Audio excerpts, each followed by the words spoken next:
Were any other manufacturers coming out with remotes? Not immediately. It took a little while. For a while, Zenith had the field to itself. But then it turned out that the thing that had intrigued me most and that intrigued many of our executives most, namely the mechanical way of generating ultrasound, was quite unimportant from a patent standpoint. We had protection on that, sure, because that's what intrigued us.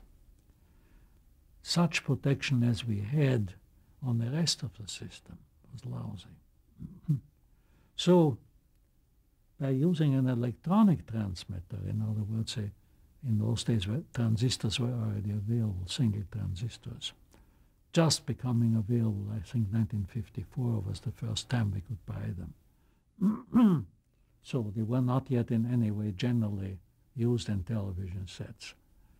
But one transistor in a transmitter was all you needed just to make it oscillate.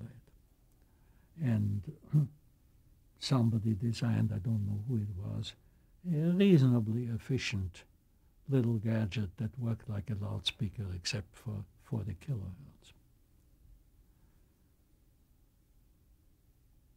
So our competition came out with systems that used this electronic transmitter rather than our mechanical one, and basically the same system at the tail end.